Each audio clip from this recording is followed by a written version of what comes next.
it just shows you that even an old codger like myself can still have some value in the digital era.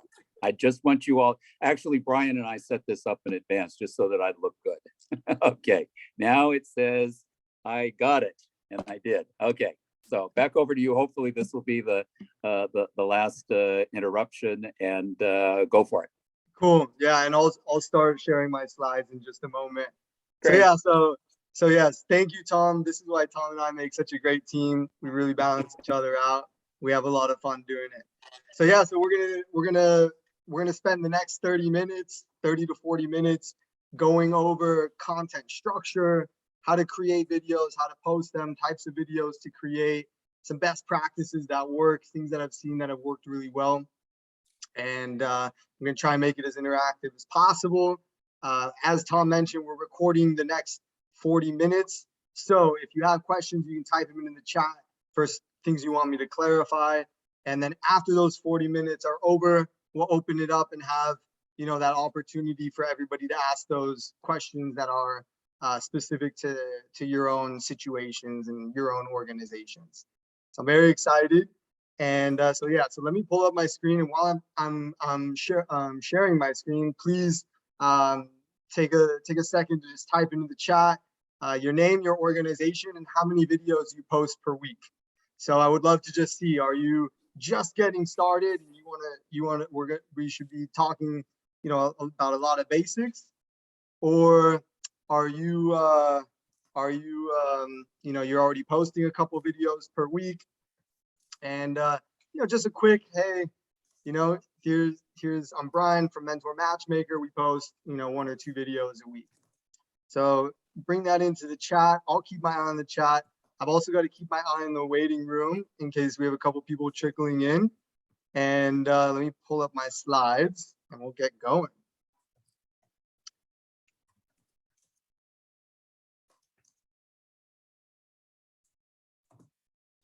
Hello, Nicole Allison, once a week. Super. Joanna got started on TikTok. Nice. All right.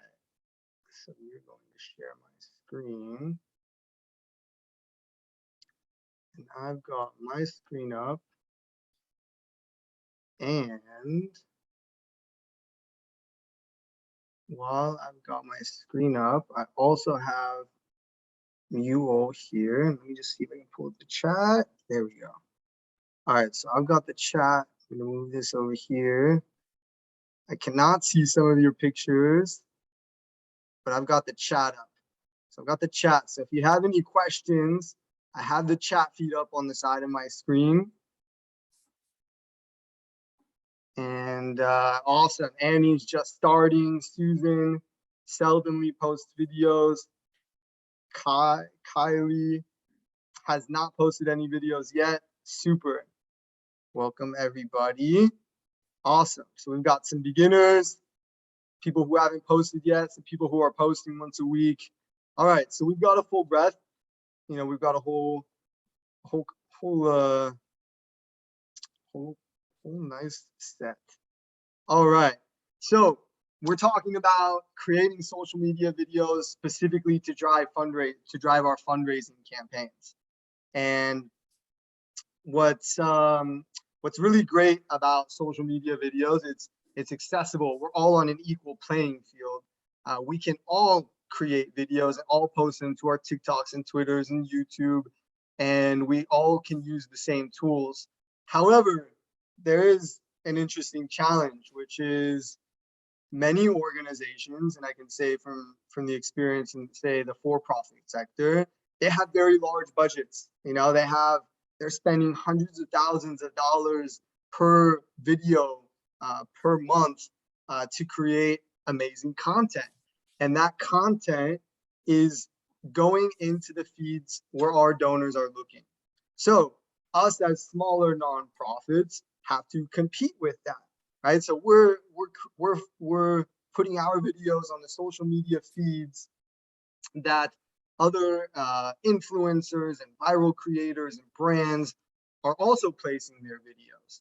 So one thing that I think is a huge advantage for all of us here on the call today is this statistic.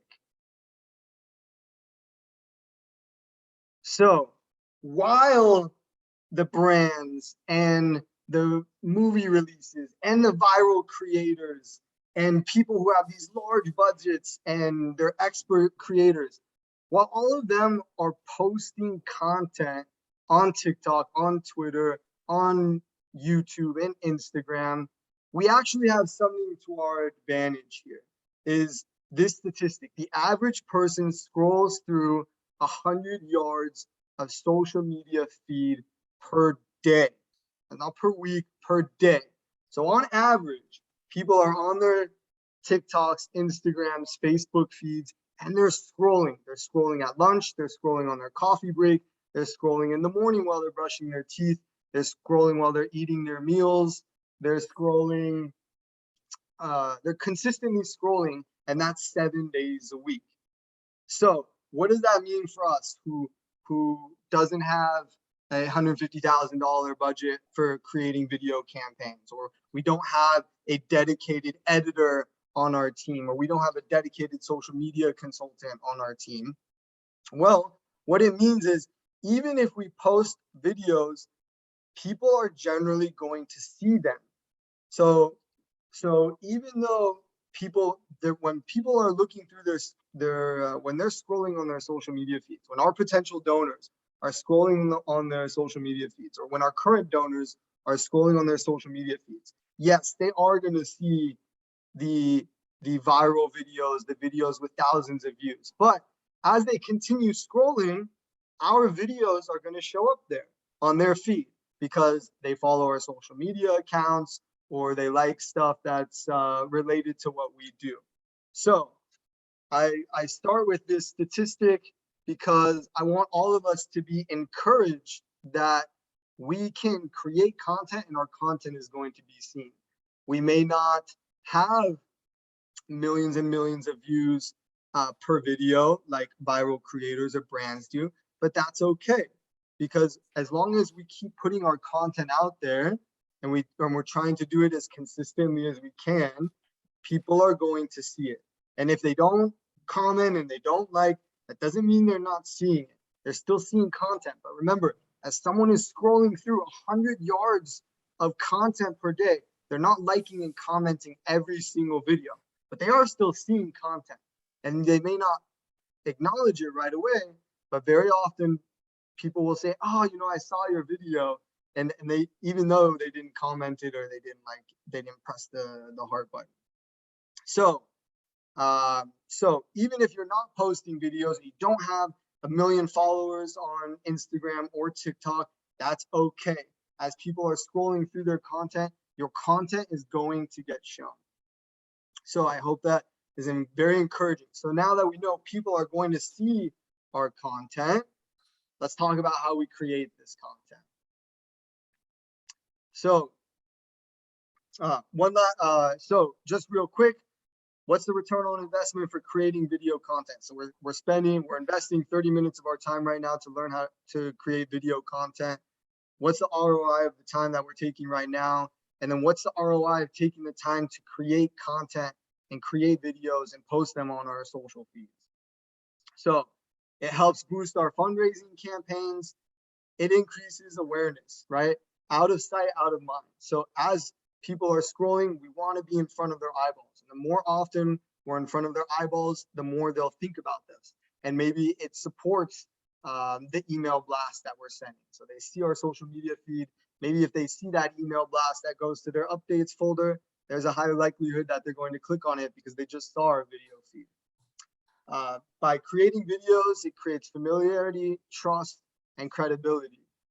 The more people see us, the more they trust us, the more credible we are to them, and the more of a closer relationship we have with them. I use this slogan, bad PR is still PR. And I always apply this. To me, it's more important to be in front of people's eyes than to be perfect. So I always go out with the campaigns that I'm working on. I just go out and publish them. I don't spend as much time focusing on perfection and super high movie theatrical quality. I just get the content out that I have, because being in front of people's eyeballs is better than not being in front of people's eyeballs. When we create video content, it gets more clicks to our website.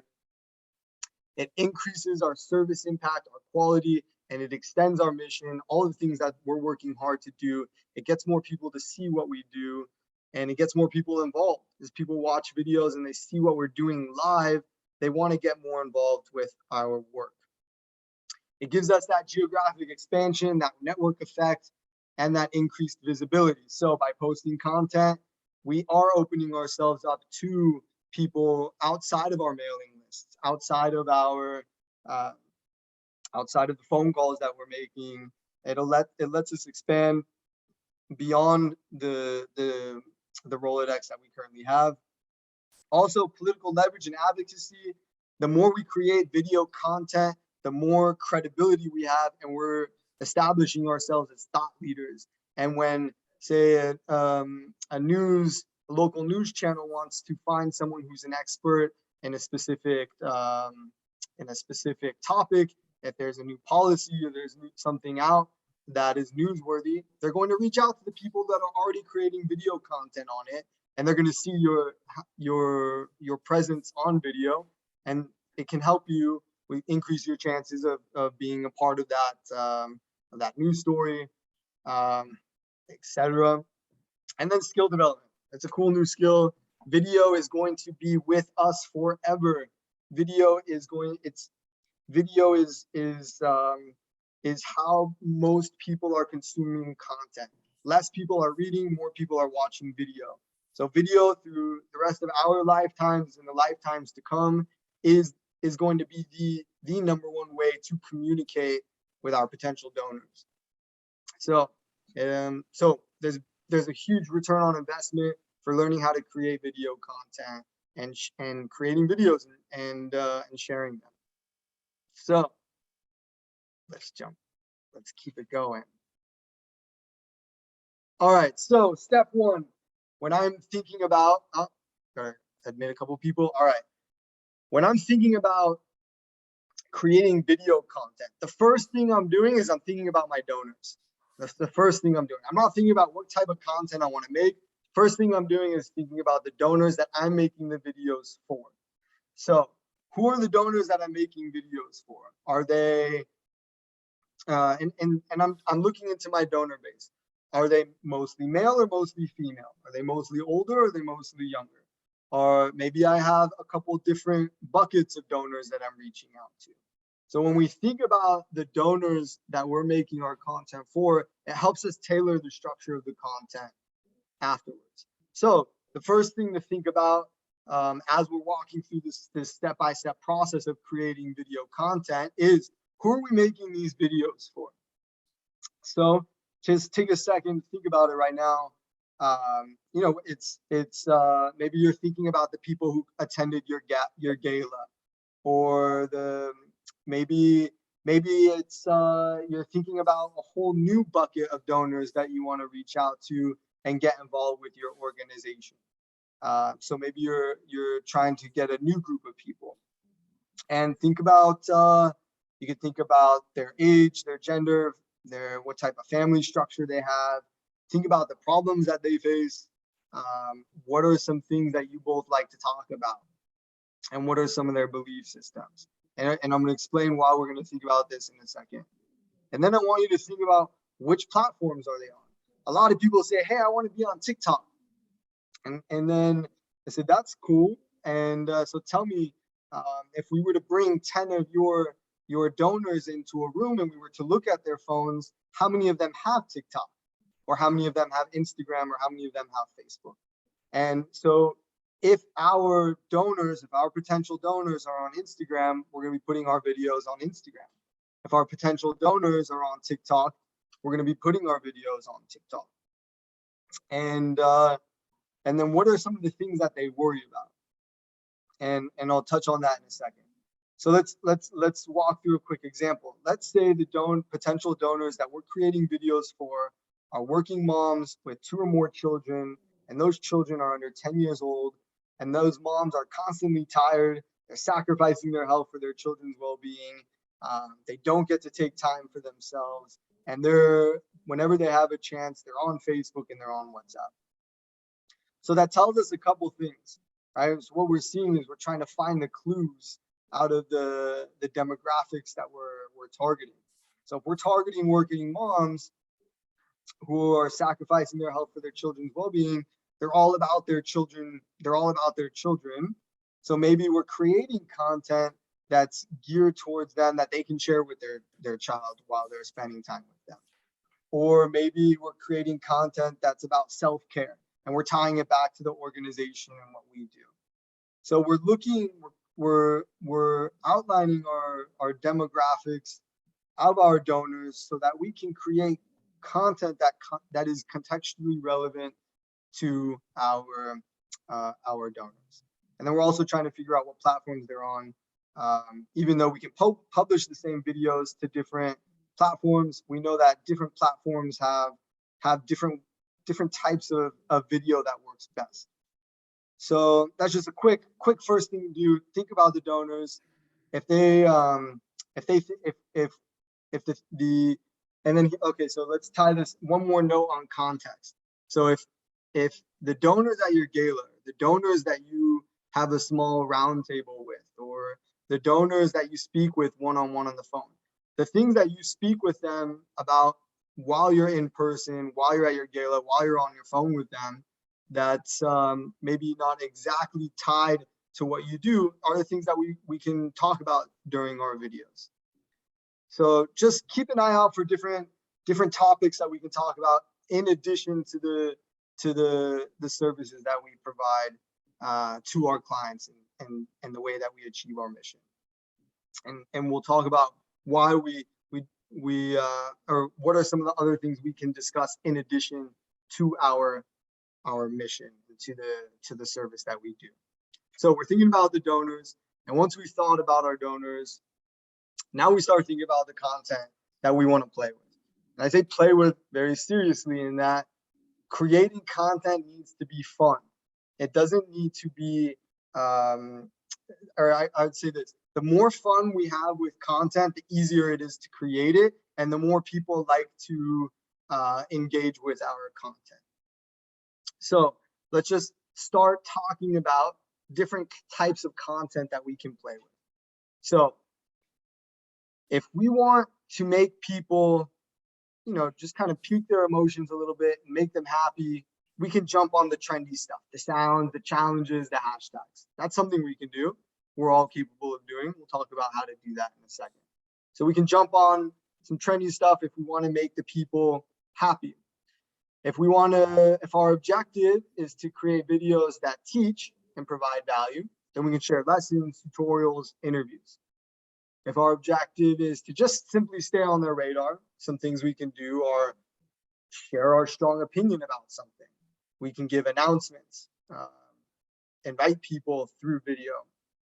We can respond to something that's happening in the community. So we have many different types of content that we can play with, and we always want to be experimenting with different types of content, because we're going to see that different types of content are going to get different reactions, and some are going to be better than others. Some videos are going to get more views or comments and likes than others, and we're trying to find that equation that works best for us. Another type of content is to just share a story.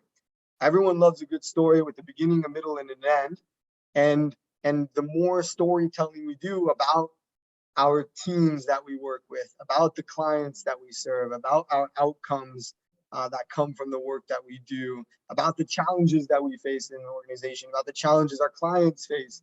People love stories. They love stories of overcoming challenges. So just creating short videos about those stories, about those challenges. And everything we put in written form, every email blast we do, like Tom had mentioned, we started putting videos in our email blasts that contain the written content that we already were sharing. So if we're like, for example, for this specific workshop or the upcoming one, in our email blast, we share a paragraph about the event that's coming up, about the workshop and what people are going to learn. Well, right there is an easy video to create. where it's us or someone on our team or one of our clients can create a video about what the workshop is about, what people can expect. So everything that we put into our email blasts or our mailers can be created into videos, and vice versa. Things that we create in video can be turned into blog posts. We'll talk about that later. And another great way of coming up with content structures is to just see what's out there and copy what you like. So I would recommend following a couple nonprofits or brands, organizations on the platforms where your donors are, and look for the kinds of structures that you like. If you see people sharing interviews and you kind of like that, well, interview someone and create some video snippets out of that interview. So don't be afraid to copy. Copying is very common. Don't be afraid to copy things that you like or copy things that you see that works, and add your own unique flavor, your unique spin on it. So these are some ideas to get the brainstorm, to get the juices flowing on different types of content that we can play with.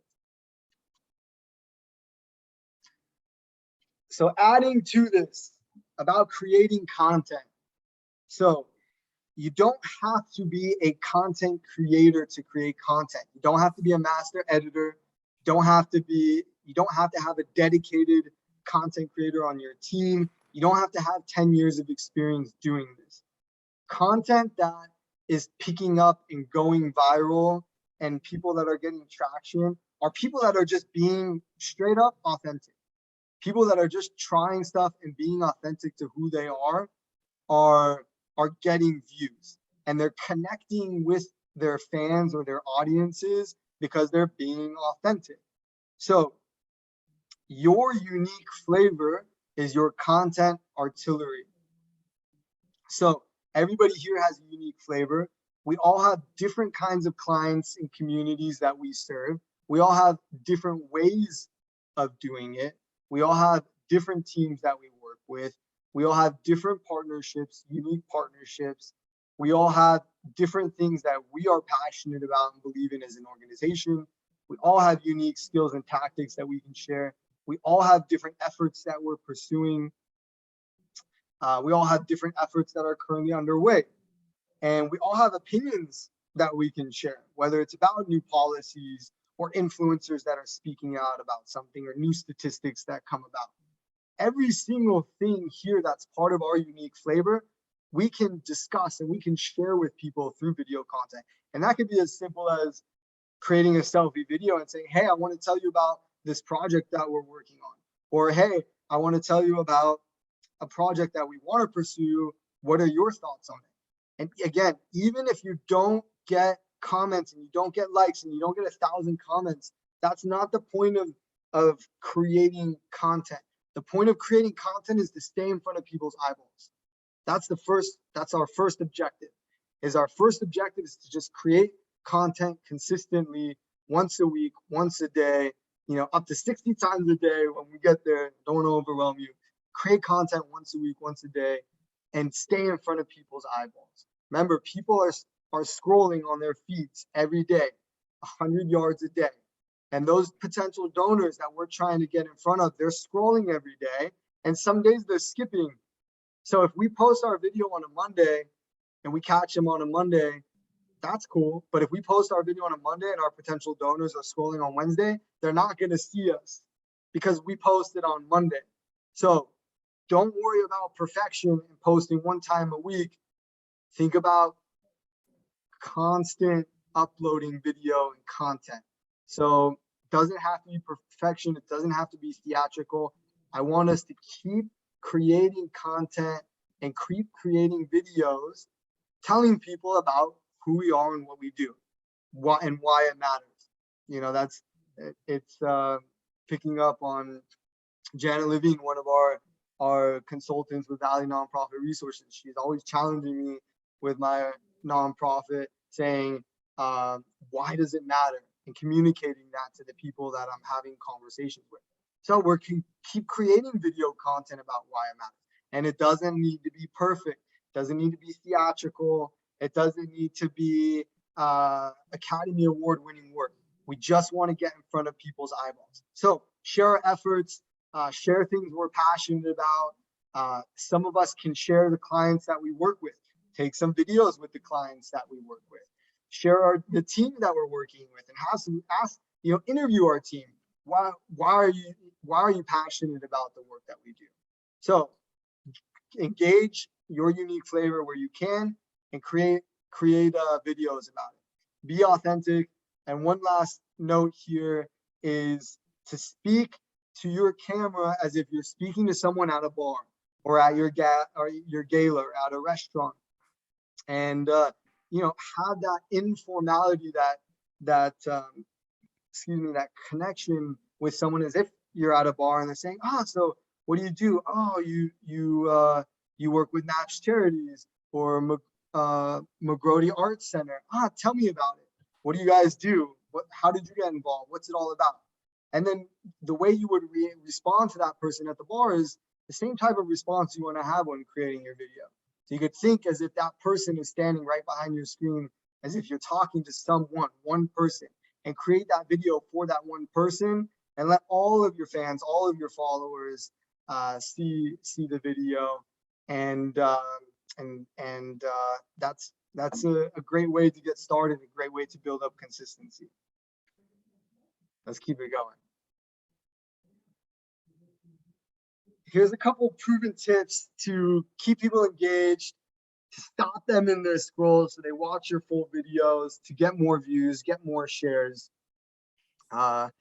These tips come from a project that I work on outside of VNR, where we measure people's emotions to content, to videos.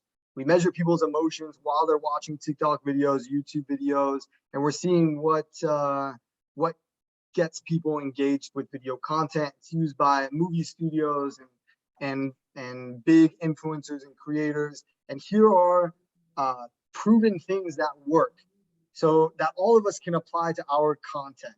So the first thing is to hook early. So at the first 5 seconds of a video, when we create our video, the first 5 seconds of the video, we want to do something that kind of draws people in, hooks people early. So a great example is sharing a statistic, a mind-blowing statistic. It's, did you know that over 80% of survivors of sex, over 80 girls who are victims of sex trafficking in the United States come from our foster care system? Like a very surprising statistic. And then use the remaining 30 seconds of the video to talk about what we're doing in the fight against sex trafficking. So we want to have some type of hook. Let's see, I want to pull up a video that had a good hook, and we'll start watching some videos as we talk. Let's see, good hook here. Here's a good one with a hook. I think my audio should be shared. Let's see.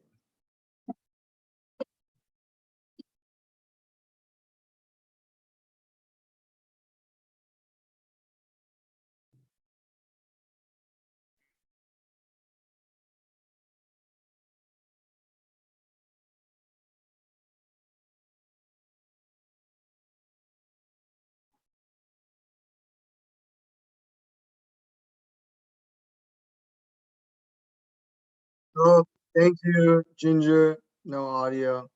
One sec. I'm going to share it again with audio.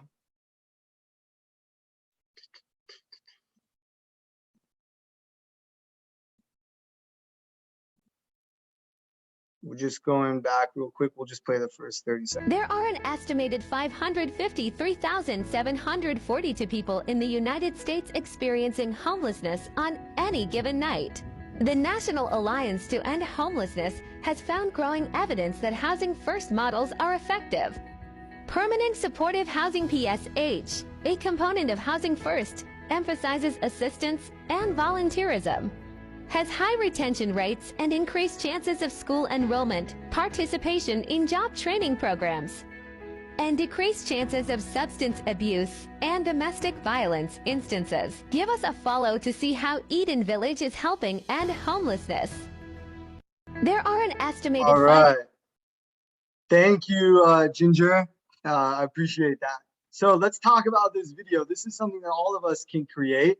It's what's interesting here. We're going to talk about how to create a video like this in just a moment. And what you can see here, they hooked early with a really interesting statistic. Wow, there's 500,000 people experiencing homelessness. Tell me more. And then they took a couple video clips with some comments. Looks like they combined 8 different video clips, had a nice call to action at the end. So they hooked early with a really cool statistic, and we'll talk about how to create a video like this in just a second. So we're back here, and so we're here. So that's hook early. Leverage the element of surprise. If we can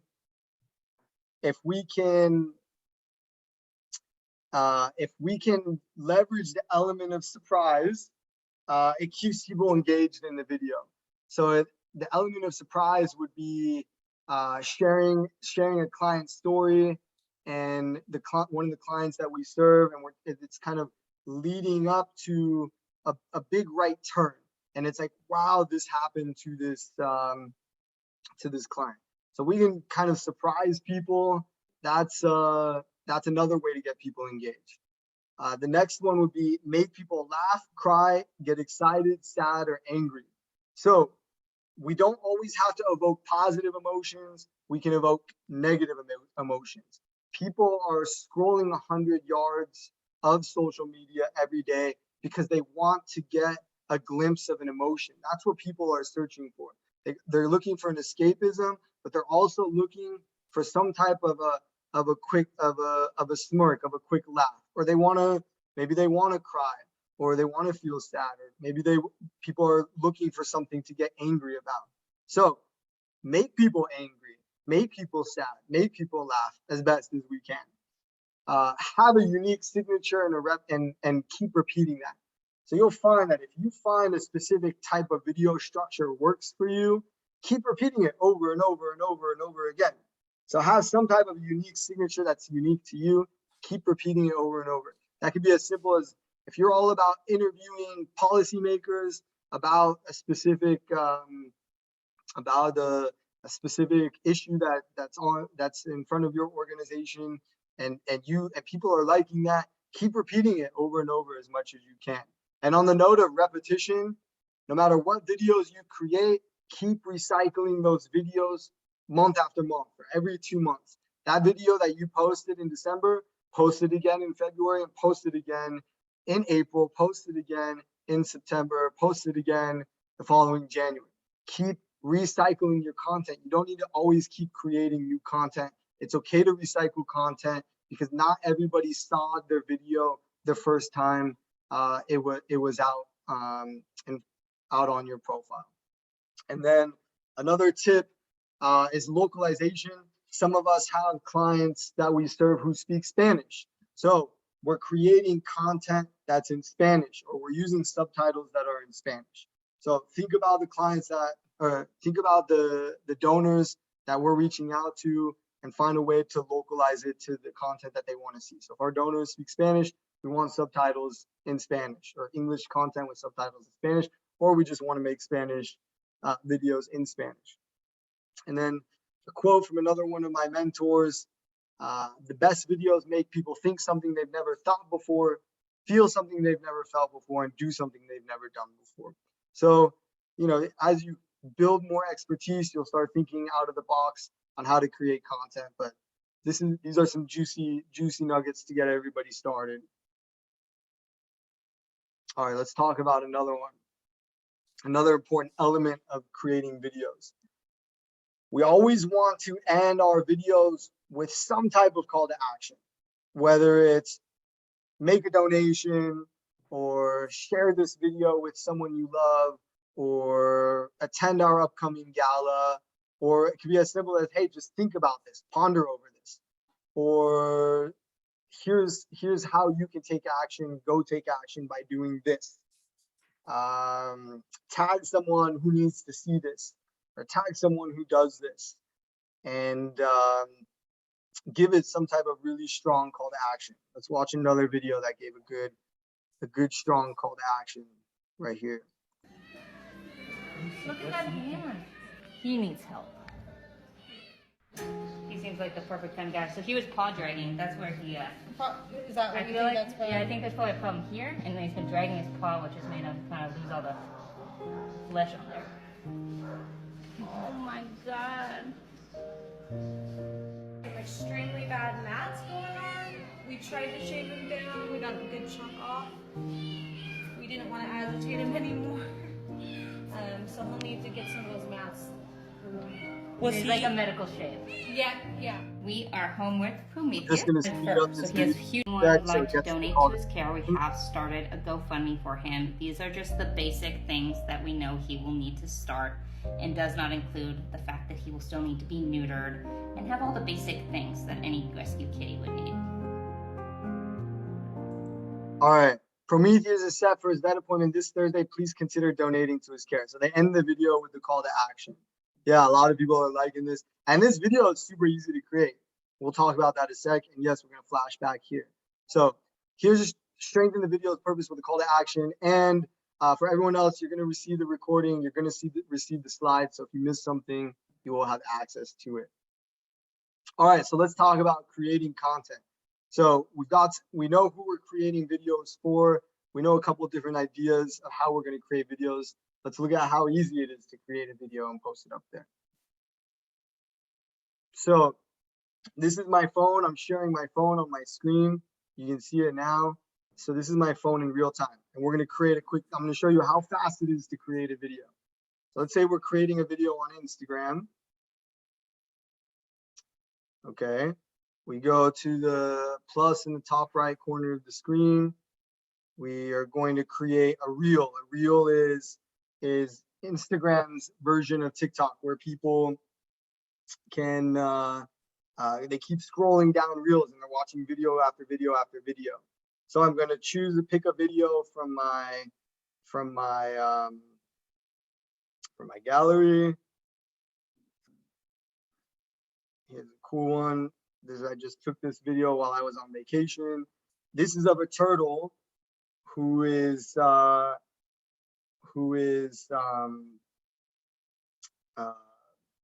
cannot dive down. They cannot swim because the turtle ate too much plastic. So say I work for my organization, and my goal is to raise awareness about turtles, and my goal is to get people to support this cause. So I've got this video about turtles. I'm adding a quick quote that says this: turtle can only swim on top of water because it ate too much plastic. We're just going really fast. Okay, now I want to add a really cool song because I want to make it a little more emotional. I want this to be a little sad. So I go to look at and add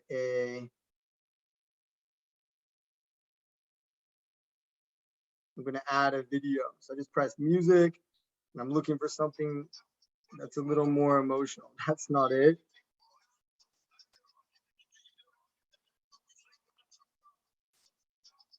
Let's see.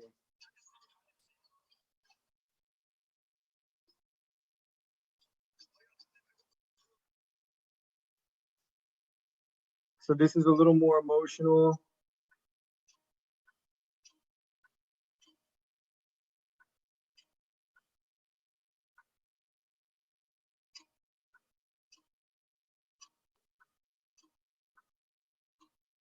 And now I have my video. You know, again, you can take the time to add more verbiage. You can take the time to add multiple videos and play the music through the whole video. But this is it. It's picking some video clips and adding some captions and publishing. And we want to do this over and over and over. Great question. Eileen asked, where do you find music you do not have to pay for? Well, in the app, in Instagram, in TikTok, they provide you with music that you can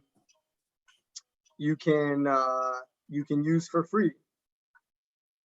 And they give you all different kinds of music that you can choose from. So if you want to choose like a jazz vibe, and you just press this little play button, and you can use that song. So they provide it to you for free, and it's the same on TikTok or Instagram or Facebook. They provide you with the music for free. Another thing too, if you click in the bottom left-hand corner of the screen, you see the text. If you click that little call out, you press text to speech, you can get that little robotic voice that says your whatever you've written out, and it will say it. You can also record your own voice, etc. So this is how simple it is to create videos. And the more consistent we're creating content like this and posting it up, the more we're staying in front of people's eyeballs and the more awareness they have of us. Also, on that note, Eileen, let's say you're on Instagram and you're on TikTok, and you see music that you like. On the bottom left of the screen, you're gonna see the song, and you can click that song and press save audio, and it saves it to your library, and you can use that song too. That's also how you jump on those trends or challenges. So that's another way to create a video. So that's if we're creating a quick video. So TikTok, Instagram, Facebook, YouTube, they have editing tools built in. You can also use the app InShot, which gives you a little bit more flexibility. Let's see. InShot, they have a freemium version, but again, it's creating a new video. This is the video that I created for VNR, and you can add that text. Join our workshop. You're dragging it up with your finger, and if you want to add music, you're adding music. They give you all kinds of options to play with. So it's about having fun, playing with it, trying things. All right, so let's see a couple more things, and then we're done here. And then we'll open it up for some questions.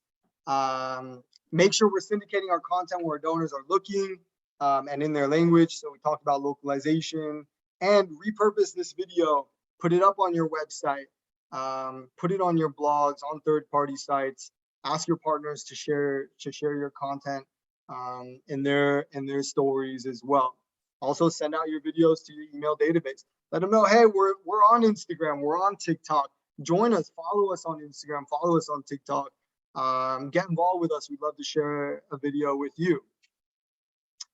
All right, and on that note, with strategic partners, leverage your strategic partnerships that you have, whether it's strong donors or strategic, like for-profit strategic partners or other nonprofits that you work with, and share each other's content.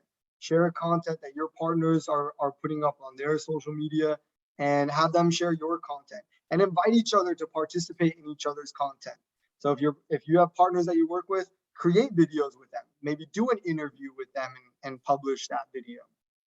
So anybody that you love and support, and get access to their eyeballs and let them have access to your eyeballs.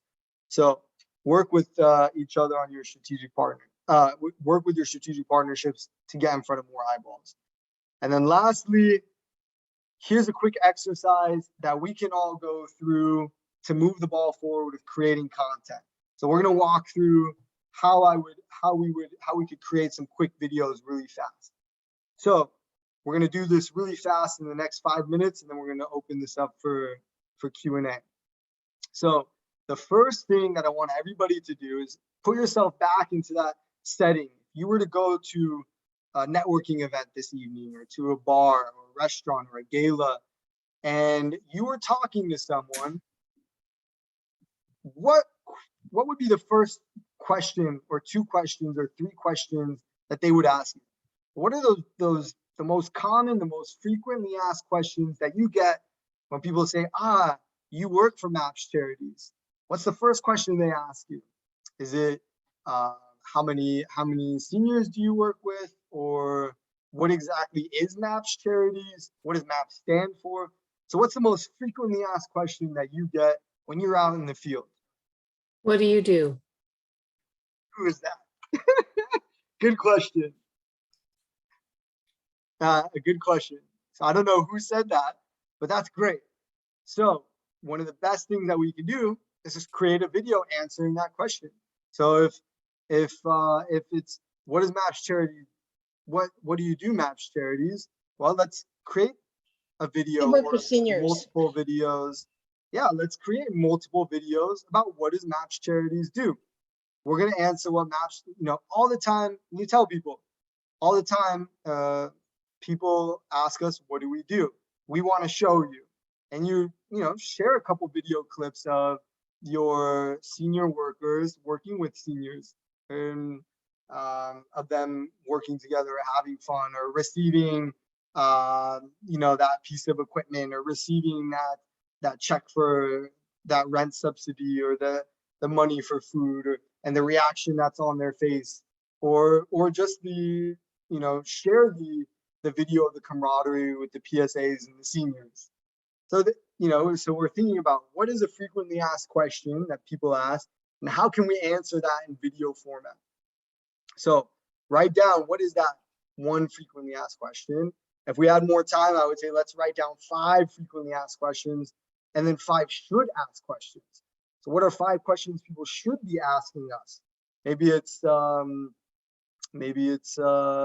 they should be asking us how to prevent turtles from ending up like the turtle that's on our video. So what are, if you want to spend time after the workshop is over and think to yourself, what are your first 5 most frequently asked questions and top 5 should ask questions? That's 10 videos or even 50 videos that you can create, just listing those questions and answering them.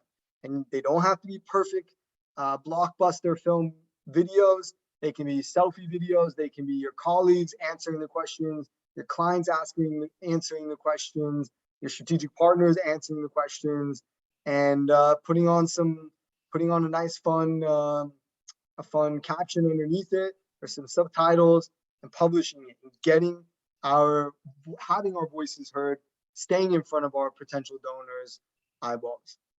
So in addition to that, let's say we want to build on those videos. We can contact 5 co-pilots to contribute to the video content. So, hey, we have these 10 questions that we want to answer and create videos for. Would you like to join us in creating some video content? So say it's someone from your board of directors, or an influencer in your community who's an advocate for your cause, or a government official, and simply record a Zoom interview with this person and walk through these questions one by one, record that Zoom interview, and then let's start syndicating that recording. So let's publish it on the full interview on YouTube, and let's cut up those clips into 50 different videos that we're going to post once a day of a couple different sound bites, and we're going to have a call to action to see the full interview. Click the link in our bio to see the full interview. And we're going to take that video that we published on YouTube, and we're going to embed that YouTube video on our website, and we're going to tell people we're going to drive traffic to that page on our website. And underneath the video, it's going to have a call to action to come to our gala, or join our upcoming our fundraising campaign. And what we can do is leverage our free Google ad credits, right? We get $10,000 a month from Google for free, and we're going to post search ads related to the topics in these frequently asked questions and should ask questions. And we're going to drive traffic to that video on our webpage, and we're gonna get more eyeballs in front of that video.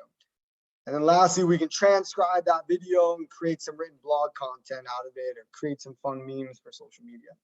So we're taking that's 1 hour of a video recording and publishing, turning that 1 hour video recording into as many different social videos as we can, and trying to get in front of as many eyeballs as we can with it.